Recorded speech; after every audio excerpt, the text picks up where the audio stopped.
Então aqui estamos, né? De novo, como o jogo de adivinhação, como acontece no jogo de adivinhação, eu faço a importação da adivinhação, das regras da adivinhação. Aqui no jogo da forca eu vou fazer da forca, né? Do Python Package forca, eu vou fazer o import das regras da forca. Daí começa a nossa primeira função, que é a função executar. Aqui eu tenho esse bloquinho aqui de 3 variáveis. As letras usadas vai ser uma variável que eu vou fazer uma lista, e dentro dessa lista vai entrar todas as letras utilizadas durante a jogatina da pessoa. E aqui eu começo as chances, né? Infelizmente eu errei aqui, não são 5 chances, na forca normal são 6, porque tem a cabeça, 2 braços, 2 pernas e o corpo. Né? Cabeça, 2 braços, 2 pernas e o corpo, tá certo, isso. E o index da letra. Esse index vai ser justamente o ponteiro de onde a letra que a pessoa escolheu vai estar, né? A gente vai entender esse index um pouco mais para frente. E aqui a gente tem um impressor de boas-vindas, ele não é nada demais. Ele realmente só imprime as boas-vindas para a pessoa, é um código totalmente normal, nada de especial. E aqui entra a nossa palavra secreta, né? Antes de começar a falar da palavra secreta e do tratamento dessa palavra, eu quero já mostrar aqui como que a pessoa pode sair do jogo se ela não quiser. Então, ela está dizendo aqui, peça a um amigo digitar a palavra secreta. Um erro de português aqui é peça para um amigo digitar a palavra secreta. Mas se quiser voltar ao menu, pressione Enter, né? E aqui ele dá um upper, um strip, tudo isso seguindo aquela cartilha do Nico, né? O upper para poder não ter a diferença de letras maiúsculas para minúsculas, e o strip para retirar eventuais espaços que o usuário pode colocar dentro da entrada, né? Então, como nesse caso a pessoa não pode escrever nada, que automaticamente vai ser considerado uma palavra para você descobrir, seria então necessário que você deixasse a string vazia. Então, se a pessoa der um Enter, simplesmente, ela vai estar colocando dentro da palavra secreta uma string vazia. E como a gente vai ver aqui, ó, depois que ela entrar e as lacunas forem vazias, né, como eu vou explicar essa parte das lacunas daqui a pouco, só estou explicando como é que a pessoa pode sair, a gente vai ter aqui, entrando no while, se, essa condicional, se a palavra secreta for igual a uma string vazia, a gente quebra todo esse looping while aqui, até aqui embaixo, e aí termina o programa, né? A pessoa, no caso, se ela estiver jogando pelo menu de jogos, ela volta para o menu de jogos. Vamos continuar então. No caso da pessoa realmente digitou uma palavra correta, por exemplo, a palavra gato. Então ela vai tomar aqui esse primeiro tratamento, né, do upper e do strip, mas aí há necessidade de tratar essa palavra um pouco mais, né, e é para isso que eu fiz essa função aqui, a função tratamento da palavra. Dentro desse parâmetro aqui ela vai receber a palavra secreta, e a palavra secreta vai se transformar numa lista. Uma dificuldade que eu tive quando eu estava fazendo esse jogo da forca era que eu precisava criar uma série de lacunas, né? E essas lacunas precisavam ser substituídas por letras. Mas o problema é que mudar strings é muito difícil, já que são objetos imutáveis, certo? Então eu precisei transformar primeiro a string em uma lista, né? Que é o que eu estou fazendo aqui com essa palavra secreta. Eu transformo essa palavra secreta em uma lista e armazeno ela dentro da própria palavra secreta. E aí eu retransformo ela em uma string. Só que agora ela vai ter um diferencial. Ela vai ter esse espaçamento aqui. Esse espaço antes do join, ele faz com que cada letra daquela lista, né, cada elemento daquela lista sofra uma separação. Então, se a pessoa escrever o gato numa palavra secreta, ela vai ficar assim, ó.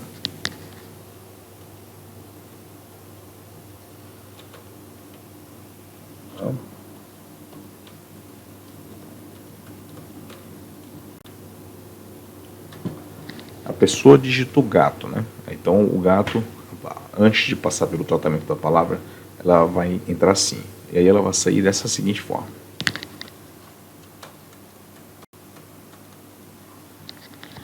Então perceba que realmente houve uma separação das letras, né?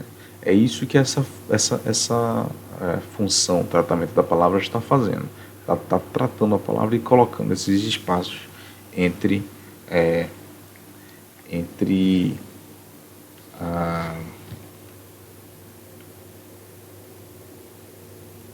entre as letras, né? Na verdade, entre os valores daquela lista, certo?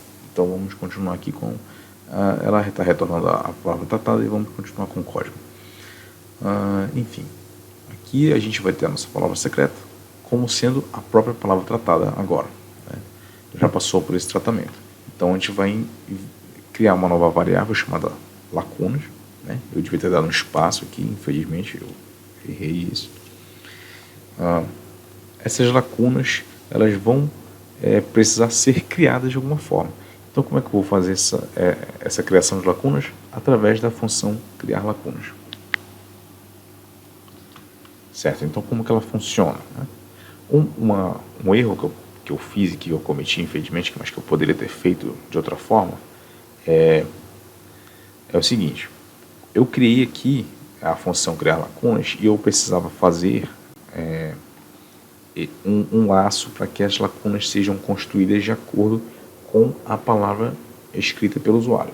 O problema é que o Python não aceita variáveis locais simplesmente dentro de uma função jogadas assim dessa forma, né?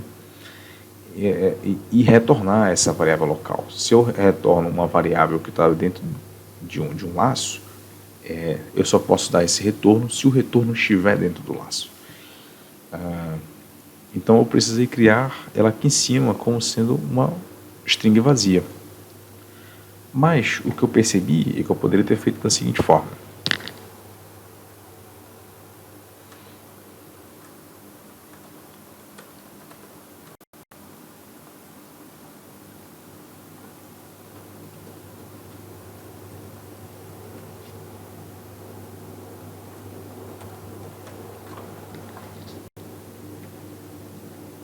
Poderia ter feito uma coisa assim, uma coisa desse tipo, mas infelizmente eu não pensei nisso na hora.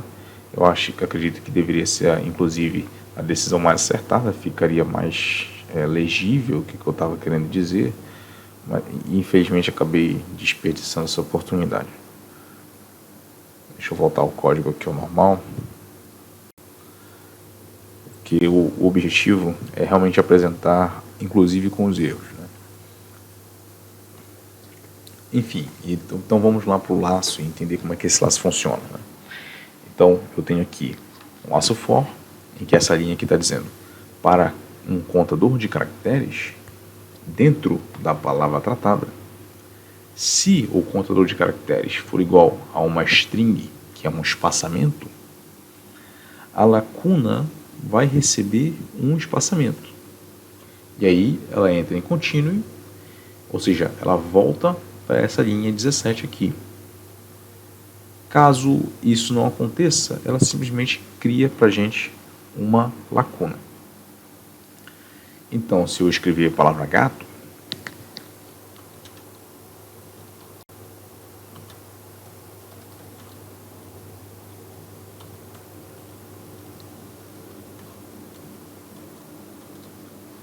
ela vai me retornar o seguinte.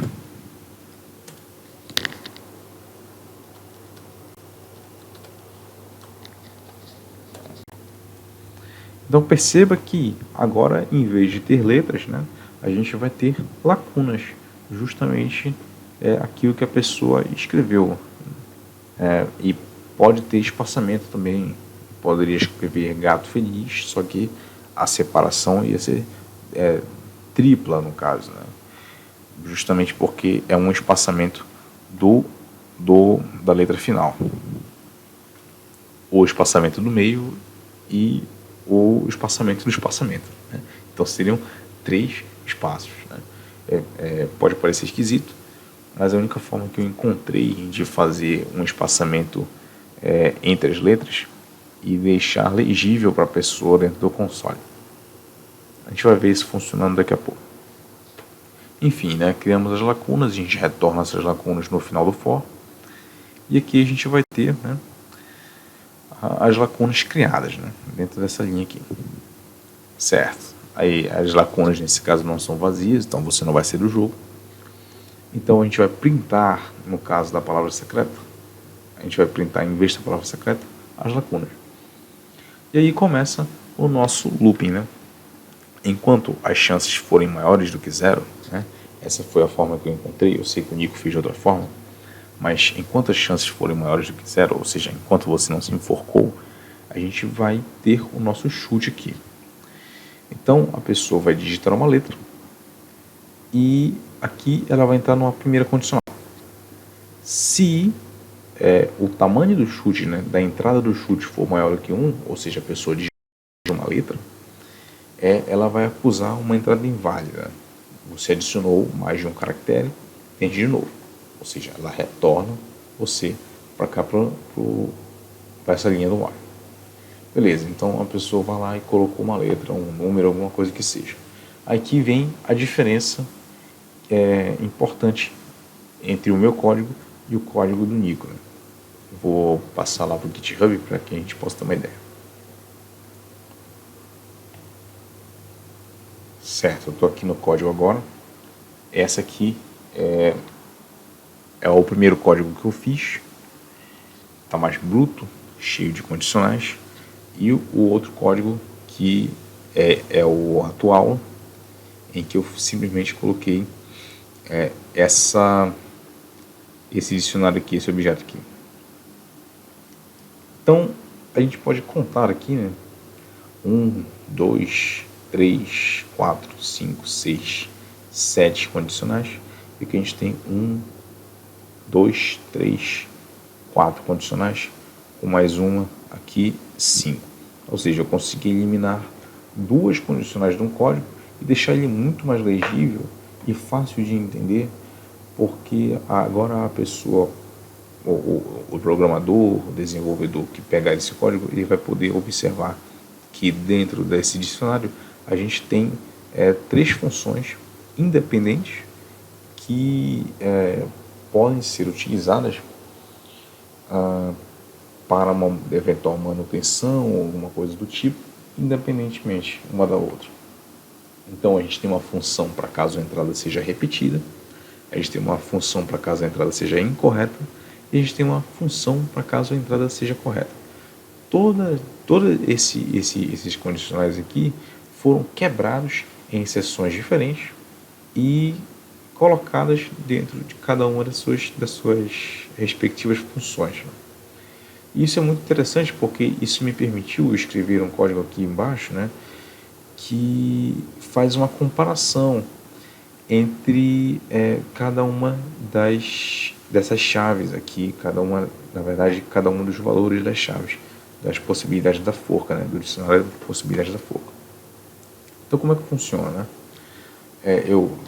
Faltou um nome melhor aqui, eu devia ter pensado num outro nome, mas para uma seleção, com seleção eu quis dizer essas chaves aqui, né? Eu não queria colocar chave, então pensei que seleção seria uma boa ideia.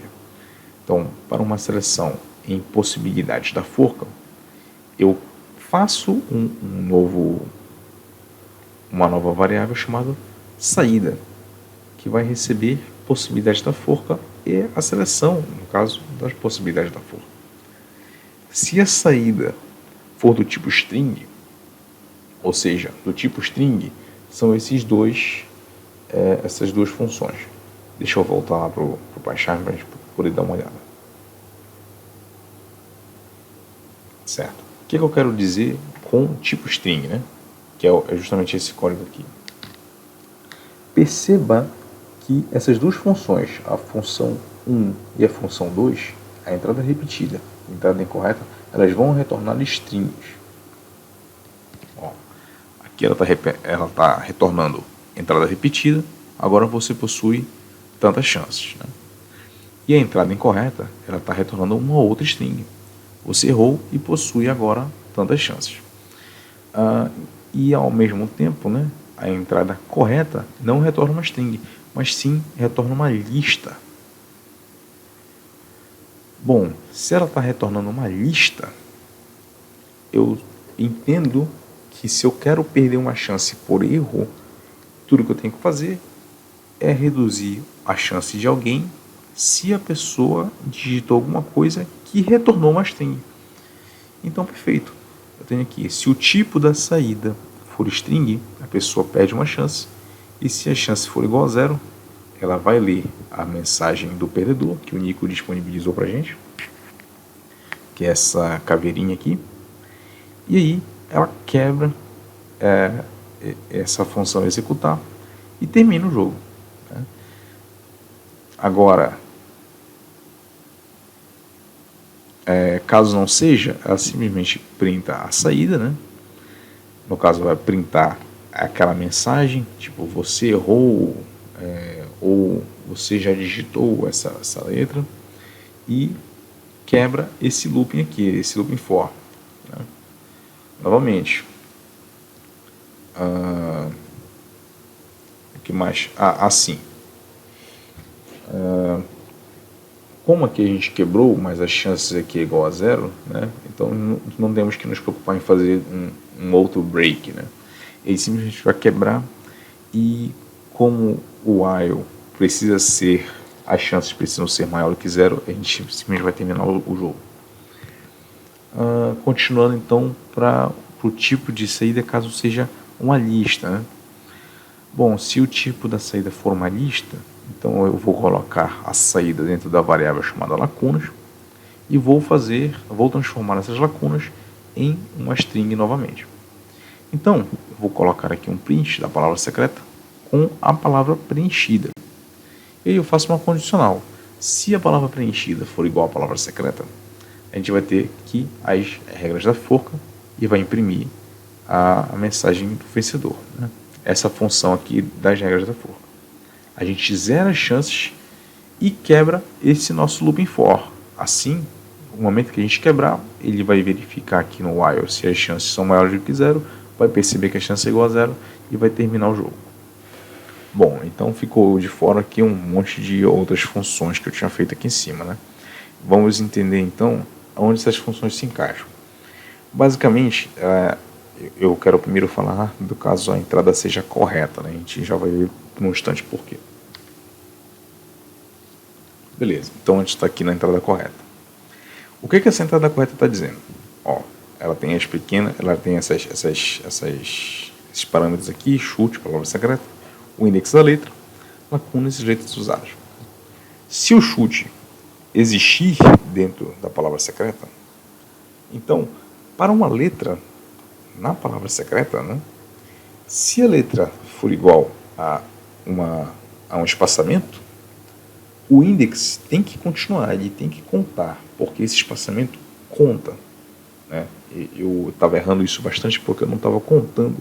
Então, toda vez que o index contava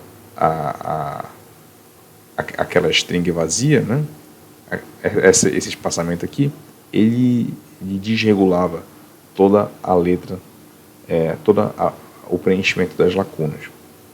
Então, eu fiz o index contar de acordo com esse espaçamento, que também é uma string. E aqui ele volta e retorna um continue. Agora, se não for igual a esse espaçamento, então a letra, se ela for igual a um chute, a gente vai colocar aqui a lacuna recebendo o retorno de substituidor de letras. Ora, a função substituidor de letras é aquela função que vai pegar o index e vai substituir aquela lacuna pela letra que existe dentro da palavra secreta. Então pode perceber aqui, ó, criar lista vai receber uma lista com a palavra secreta, e criar lista a partir do index, né, que é esse index que está rolando aqui, ele vai me retornar no lugar disso aqui tudo, né? Ele vai colocar no lugar daquele index, daquela lacuna presente no index, quer dizer, vai colocar aquela letra, certo? Então aqui ele cria a lista. Então, como isso aqui está dentro de um for, se existir mais de uma letra, né? No caso, a palavra papagaio, ela possui mais de um A. Então, onde tiver A e o index vai rolando, ela vai substituindo exatamente onde haveria aquela letra igual ao chute. Aqui tem um possível erro, né? Que se o chute não estiver em letras usadas, né, ele vai colocar as letras, ele vai adicionar a letra dentro da lista de letras usadas. Bom, por que eu digo que isso é um possível erro, né? Porque talvez eu não precisasse utilizar essa condicional aqui. Mas eu não tenho certeza, na verdade, então vou deixar isso para os universitários. E aqui ela roda o index mais um, ou seja, a gente vai ter o index somando com ele mesmo mais um. E isso vai continuar acontecendo até terminar o for. Ele vai ler toda a palavra secreta, vai substituir todas as letras necessárias e aí ele vai te retornar as lacunas. Essa aqui é a única função complicada. O resto aqui é tudo bastante simples. Infelizmente, eu descobri da pior forma que essas chances, né, que eu coloquei aqui, infelizmente, se eu tenho um parâmetro dentro dessa função, esse parâmetro, por mais que ele receba um argumento, ele não muda aquele argumento. No caso, eu tenho o argumento chances, que é esse aqui, chance recebe 5. Essa função aqui ela não consegue deduzir as chances reais. Ela reduz dentro da função e assim que a função acaba, as chances voltam a ser 5, né? Por exemplo, da pessoa errar pela primeira vez. Então é por isso que no código aqui do jogo da forca, se o tipo da saída for string, eu faço essa redução de chances. Eu faço aqui também porque eu preciso colocar, né, que a pessoa possui tais chances. Eu não queria criar duas strings, né? Eu queria fazer só numa vez. Então eu coloquei essas chances, ela mesma menos 1, justamente para poder ter essa string aqui sendo retornada. A mesma coisa para a entrada incorreta. Só tem um detalhe, né? Se a entrada é repetida, ela vem em primeiro do que a entrada incorreta. Essa ordem aqui é importante. Por quê? Porque se a entrada é repetida, né, essa entrada já tem que ter ocorrido. Então, se a pessoa digita, por exemplo, uma palavra papagaio, e o amigo dela vai tentar descobrir, e ela tenta colocar a letra Y, por exemplo, essa é uma letra incorreta, né? Então, ela vai entrar aqui nesse estágio, né? Então, a pessoa vai, coloca Y, se o chute não estiver dentro da palavra secreta, Y não está dentro de papagaio, então a chance recebe menos 1 para poder entrar aqui na nossa string. E aí a gente vai fazer o seguinte detalhe: a gente vai colocar esse chute da pessoa dentro de letras usadas, né? Vai ser um índice agora, quer dizer, um índice não, vai ser um elemento da lista letras usadas. Só que agora se a pessoa colocar Y de novo, já não é mais uma entrada incorreta, ela vai ter essa leitura agora como entrada repetida, porque a pessoa já colocou o Y, independente se está errado ou não. Ou seja, a pessoa colocou e é preciso então que esse chute seja igual a 1. Se ele não for igual a 1, ele cai simplesmente aqui e nem entra na possibilidade da forca. Ele simplesmente cai nessa primeira condicional aqui, que é mais um filtro, né? Então, basicamente, esse é o nosso código, né? Eu expliquei aqui todas as funções Aqui são aquelas mensagens do Nico. E a gente pode ver aqui nosso código em ação. Deixa eu fazer por meio do menu de jogos. Acho que vai ficar bastante interessante. Deixa eu testar primeiro o jogo da adivinhação. Deixa eu tentar um médio aqui. E que eu vou digitar um número de 1 até 20, né? Como se for 10, é menor, então deve ser 15. Menor ainda, 19. Acertei, número 19. Agora deixa eu apertar qualquer tecla para voltar para o menu. Pronto, você saiu do jogo, voltei para o menu. Vou tentar agora o jogo da forca. Você tem 5 chances, né? Deixa eu colocar aqui gato. Gato. Isso. Ó, perceba aqui as nossas lacunas, né? Eu deveria fazer alguma outra função, mas isso é fácil de fazer, que dê um espaçamento para que a pessoa não possa ver a palavra que foi digitada no console. Mas aqui eu posso colocar aqui, por exemplo, G, ele vai substituir ali, posso botar Y, ó, você errou e agora possui 4 chances. Vou botar Y de novo e ele vai acusar, não agora erro, mas na verdade vai ser uma entrada repetida. Ó, entrada repetida, agora você possui 3 chances. Eu vou botar a letra T, né, para não entrar em ordem, para ver que ele substitui independente da ordem. Aqui o O e o A. Ó, parabéns, você ganhou. Deixa eu botar aqui o jogo da forca de novo. Vou fazer agora uma palavra que tenha espaçamentos maiores, né? Deixa eu ver aqui.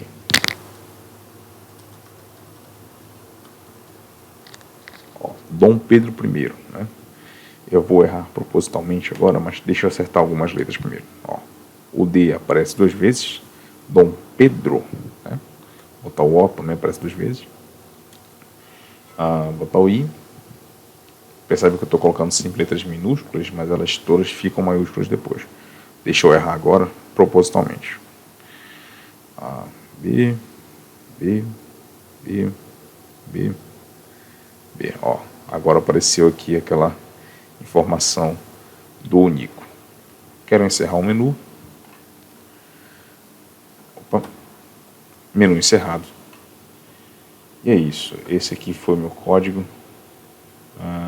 Eu vou marcar aqui depois a Lura. Espero que todo mundo acompanhe o meu crescimento. E espero que todo mundo fique bem aí. Tenha todos um bom final de ano. Boas festas de Bom Natal. E até mais.